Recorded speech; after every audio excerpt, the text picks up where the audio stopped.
ζώδια, πιαστή. Είναι καλό. Κάνουμε επικέντρωση.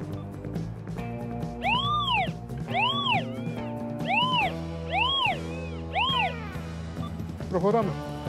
Σαν νέοι χειριστές, καλό είναι να μην κάνουμε απορρίψεις μετάλλων και να σκάβουμε τα πάντα. Πάλε pinpointer. Μετά, όταν θα έχουμε αυτοπεποίθηση ότι ξέρουμε και διαβάζουμε τι πάει ο ανιχνευτής, μπορούμε να μπούμε στο μενού για να απορρίψουμε μέταλλα και να αλλάξουμε πράγματα. Εδώ είμαστε και εδώ.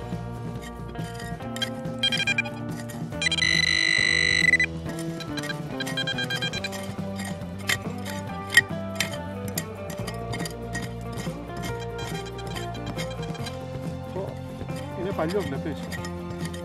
Αξιολογείς από τα φρίγανα. Το βλέπεις. Ναι. Α, ναι. Έτσι. Το έχουμε. Το έχουμε. Το έχουμε. Λοιπόν, αυτό είναι ένα νόμισμα τώρα. Αδιευκρίνιστο.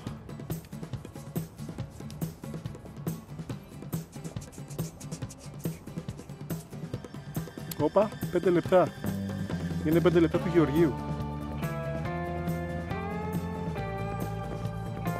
Και εδώ λογικά είναι ο Γεώργιος, νάτος. Ωραίο. Πάρα πολύ. Δύναμη. Καλημέρα σας φίλοι. Πολλοί ψάχνουν να βρουν τον καλύτερο ανιχνευτή μετάλλων, αλλά τους προβληματίζει ότι θα έχουν δυσκολία στο να το χειριστούν. Λοιπόν, σταματήστε να ψάχνετε. Το Expideus 2 είναι εδώ και έχουμε ανεβάσει στο κανάλι μας στο YouTube ένα επεισόδιο Q&A στο οποίο αναφέρουμε τους 11 λόγους που το κάνουν μοναδικό. Δηλαδή χαρακτηριστικά τα οποία δεν προσφέρει κανένας άλλος ανιχνευτής μετάλλων από τον ανταγωνισμό. Όσο για τον προβληματισμό αν ο ανιχνευτής είναι δύσκολος στο χειρισμό, σήμερα έχουμε ετοιμάσει το επεισόδιο Tips by Kyritsis για να σας δείξουμε ότι ακόμα και ένας αρχάριος μπορεί να το λειτουργήσει από την πρώτη μέρα χωρίς να έχει ιδιαίτερες γνώσεις. Και για να το επιτύχουμε αυτό θα χρησιμοποιήσουμε τα δύο προγράμματα της αντιπροσωπείας Kyritsi, τα οποία ετοιμάζουμε για τους πελάτες μας. Θα εκμεταλλευτούμε full βάθος και τον καλύτερο διαχωρισμό που προσφέρει το Deus 2 με τον παλμογράφο. Tips by Kyritsis, σύντομα βιντεάκια που σας δίνουν συμβουλές για να χειρίζεστε στο έπακρο, στο full των δυνατοτήτων τους ανιχνευτές μετάλλων σας από την πρώτη μέρα. Για να ξεκινήσουμε τον ανιχνευτή κάνουμε παρατεταμένο πάτημα εδώ. Το μηχάνημα ξεκινάει και μετά μας ρωτάει πώς θέλουμε να ακούμε τον ήχο. Η επιλογή για το ηχείο είναι πάτημα εδώ στο μεσαίο κουμπί. Αν έχουμε ασύρματα ακουστικά θα πατήσουμε εδώ. Αν κάνουμε κατάδυση μέσα στη θάλασσα και έχουμε τα αδιάβροχα ακουστικά της XP, BH01, θα πατήσουμε εδώ. Και αν βάλουμε αντάπτορα και συνδέσουμε καλωδιακό ακουστικό, πατάμε εδώ. Εμείς τώρα για να τα ακούμε φυσικά επιλέγουμε το ηχείο. Το μηχάνημα ξεκινάει στο πρόγραμμα που τα αφήσαμε την τελευταία φορά. Αν θέλετε να κάνετε χόμπι, να βγείτε δηλαδή για έρευνα μικρών χαμένων αντικειμένων, χρησιμοποιήστε το πρόγραμμα 1 γενικό. Πανεύκολο για να αλλάξετε το πρόγραμμα με το συν και το πλην. Πατάω το συν, πηγαίνω στο πρόγραμμα 1 γενικό. Δεν χρειάζεται να κάνετε καμία ρύθμιση, κουνάτε το δίσκο και ψάχνετε. Για να γίνει πιο τέλεια η έρευνα, είναι καλό να πατήσουμε το μενού χώμα, με το μεσαίο κουμπί επιλέγουμε το συνεχής, με το συν και επιστρέφουμε πάλι πίσω στην έρευνα. Αυτό είναι για όσους θέλουν να κάνουν χόμπι. Όμως εμείς σήμερα θα σταθούμε σε δύο προγράμματα τα οποία γράφουμε στη μνήμη του ανιχνευτή σε όλα τα Expideus που πουλάμε, τα οποία είναι κατάλληλα για έρευνα μεγάλων αντικειμένων κρυμμένων για μεγάλο βάθος. Όσοι λοιπόν ψάχνουν αποκρύψεις θα επωφεληθούν από τα προγράμματα της αντιπροσωπείας μας. Για να βάλουμε το πρόγραμμα πατάμε το συν και το πλην. Από το πρόγραμμα 1 έρχομαι στο πρόγραμμα 16 μεγάλα. Αυτό έχει το μέγιστο βάθος στον ανιχνευτή Expideus. Για να το ρυθμίσουμε με το έδαφος, κρατάμε πατημένο το κόκκινο πλήκτρο, Θέλουμε να κάνουμε έρευνα στο χώμα, το ρυθμίζουμε στο χώμα. Θέλουμε στις πέτρες, το ρυθμίζουμε στις πέτρες. Θέλουμε στα κεραμίδια, ανάλογα το ρυθμίζουμε στο αντίστοιχο υλικό. Και ενώ κρατάμε το κόκκινο κουμπί πατημένο, ανεβοκατεβάζουμε το δίσκο στο έδαφος μέχρι να πιάσει το νούμερο του εδάφους και να ησυχάσει. Αυτό είναι όλο. Τώρα βγαίνουμε για έρευνα. Στην έρευνα, όπως όλοι οι ανιχνευτές, θα πρέπει να κρατάμε το δίσκο σε γρήγορη μόνιμη κίνηση, όπως βλέπετε εδώ, αριστερά-δεξιά. Και όταν χτυπήσει, έτσι, θα κάνουμε οριζόντιες κάθετες χιαστείς αρρώσεις για να δούμε τον αριθμό του μετάλλου στην οθόνη. Προσέχουμε να μην αφήσουμε και κενά στο έδαφος από τα οποία δεν έχει περάσει ο δίσκος. Εδώ έχω διαφορετικά αντικείμενα για να σας δείξω πώς τα διαχωρίζει ο ανιχνευτής. Θα δούμε όλα τα μέταλλα σήμερα. Να θυμίσω ότι στο κανάλι μας έχουμε και ένα βιντεάκι στο οποίο δείχνουμε πώς μπορείτε να κάνετε απορρίψεις. Αλλά και απορρίψεις μετάλλων να μην κάνετε, μπορείτε από τις ενδείξεις εδώ, από τα νούμερα και τον παλμογράφο, να καταλάβετε τι χτυπάει το μηχάνημα. Ξεκινάμε εδώ με ένα κομμάτι σίδερο. Είναι αυτό εδώ. Όταν χτυπήσει ο ανιχνευτής, ελέγχουμε ότι ο ήχος είναι σταθερός από όλες τις κατευθύνσεις και κατόπιν ελέγχουμε και τις ενδείξεις στην οθόνη. Αν η μπάρα πηγαίνει αριστερά, είναι σίδερο. Ο χαμηλός αριθμός σημαίνει σίδερο.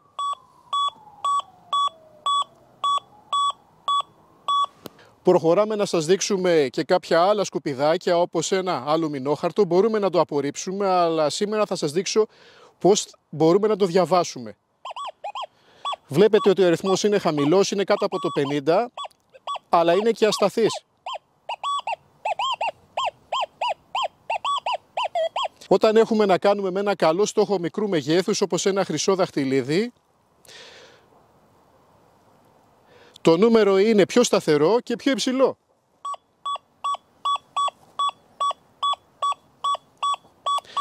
Νούμερα συνήθως πάνω από το 50. Όταν ο στόχος είναι μεγαλύτερος, όπως ένα νόμισμα, έχουμε ακόμα μεγαλύτερα νούμερα.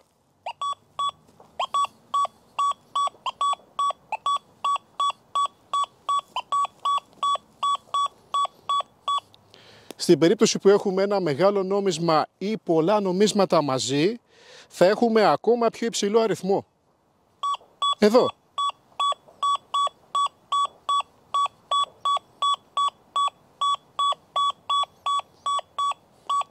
Στο πρόγραμμα 16 μεγάλα κάνουμε έρευνα όλων των μετάλλων σε βάθος. Έτσι θα μας δείξει οτιδήποτε μεγάλο, όπως ένα τσίγκινο αντικείμενο, θα το χτυπήσει και αυτό με καλά νούμερα. Για να είμαστε μετά πιο σίγουροι για το διαχωρισμό, θα πάμε στο επόμενο πρόγραμμα που έχουμε φτιάξει για σας, το οποίο είναι το πρόγραμμα νόμισμα και έχει τον φημισμένο παλμογράφο της XP. Χτυπάμε και το τζίγκο και βλέπουμε ότι βγάζει και αυτός μεγάλα νούμερα. Φίλοι μου, το πρόγραμμα 16 μεγάλα έχει κάνει τη δουλειά του να χτυπήσει αντικείμενα σε μεγάλο βάθος. Θέλω να σας δείξω μία παρουσίαση που κάναμε. Με αυτό το πρόγραμμα μπορέσαμε να φτάσουμε κυβότιο πυρομαχικών στο 1,5 μέτρο. Θα δούμε αυτό το βιντεάκι και θα έρθουμε εδώ να σας δείξω ποια θα είναι η επόμενη κίνηση αφού χτυπήσει το πρόγραμμα μεγάλα. Πώς θα διαβάσετε το μέταλλο πιο σωστά για να αποφασίσετε αν θα σκάψετε ή όχι. Διατηρούμε το δίσκο σε συνεχή κίνηση. Ο δίσκος βρίσκεται σε ύψος 30 εκατοστά αέρα από το τσιμέντο και το κυβότιο θα έχει και αυτό μέσα στο κενό άλλα 20 εκατοστά αέρα, γιατί θα το βάλουμε στο κάτω μέρος να κάθεται. Προχωράμε λοιπόν να βάλουμε το κυβότιο.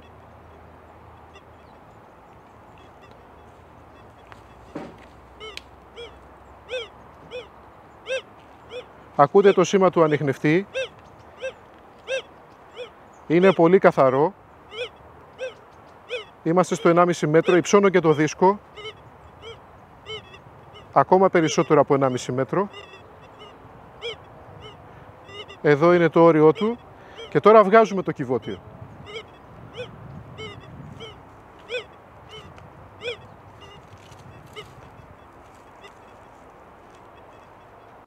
Αφού λοιπόν με το 16 πιάσαμε το full βάθος, Τώρα πριν σκάψουμε και μέσα στο σκάμα θέλουμε να έχουμε τον καλύτερο διαχωρισμό που μπορεί να μας δώσει ένας σύγχρονος ανιχνευτής μετάλλων.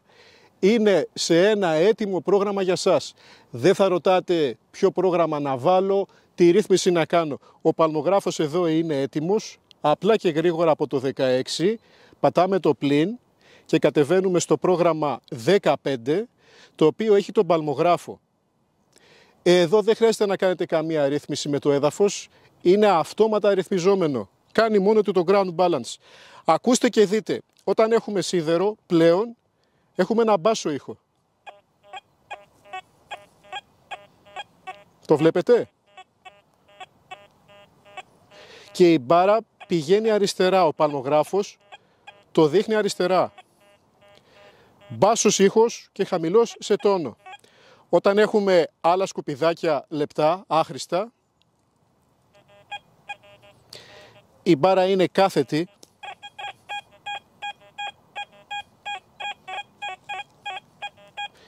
και έχουμε αστάθεια στον αριθμό. Σε μικρά μεγέθη ευγενών μετάλλων, κοσμήματα όπως ένα δαχτυλίδι, έχουμε σταθερό αριθμό, υψηλό ήχο και ο παλμογράφος δείχνει προς τα δεξιά.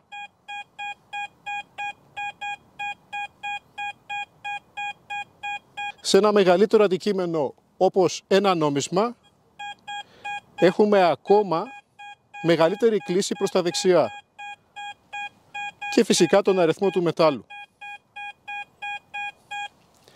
Σε μεγαλύτερα μεγέθη ευγενών μετάλλων όπως πολλά νομίσματα ή ένα μεγάλο νόμισμα, ο παλμογράφος δείχνει μεγαλύτερη κλίση προς τα δεξιά,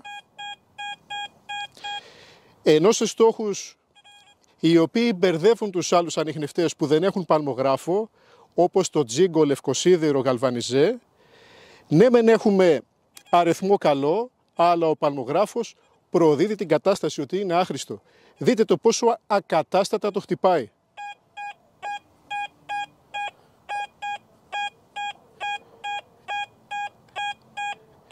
Έτσι καταλαβαίνουμε ότι αυτό είναι τσίγκος. Να σας δώσω δύο γρήγορα tips για τον παλμογράφο. Αν το αντικείμενο είναι πολύ βαθιά και ο παλμός είναι μικρός, τότε προχωράμε, σκάβουμε επίπεδα εδάφους για να μπορεί να σαρώσει ο δίσκος, δυναμώνει το σήμα και ο παλμός μεγαλώνει στην οθόνη για να μπορούμε να καταλάβουμε με τι στόχο έχουμε να κάνουμε. Αν αντίθετα ο στόχος είναι πολύ επιφανειακός και ο παλμός έχει γεμίσει την οθόνη, τότε σηκώνουμε το δίσκο ψηλά, όπως τώρα, για να βάλουμε τον παλμό μέσα στην οθόνη και να το διαβάσουμε καλύτερα. Το είδατε? Αυτό είναι το άχρηστο. Για να τελειώσουμε την ανακάλυψη ενός αντικειμένου μπορούμε να κάνουμε και την επικέντρωση. Η επικέντρωση είναι δυνατή και στο 15 και στο 16. Θα μας βοηθήσει να καταλάβουμε πόσο μεγάλος είναι ο στόχος, πού ακριβώς θα σκάψουμε με ακρίβεια από τον ήχο του. Επίσης θα πάρουμε μια ιδέα αν είναι επιφανειακός ή βαθύς. Για να κάνουμε την επικέντρωση μετακινούμε το δίσκο μακριά σε ένα σημείο που δεν χτυπάει. Κρατάμε γύρω στους 10 πόντους αέρα. Κάνουμε σύντομο πάτημα στην επικέντρωση, στο πλήκτρο αυτό και ερχόμαστε αργά. Πλέον δεν χρειάζεται κίνηση για να χτυπάει ο ανιχνευτής. Ένα μικρό αντικείμενο έχει μικρή επιφάνεια χτυπήματος.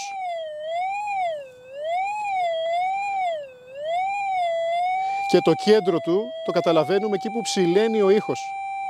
Αντίθετα ένα μεγάλο αντικείμενο έχει μεγάλη έκταση.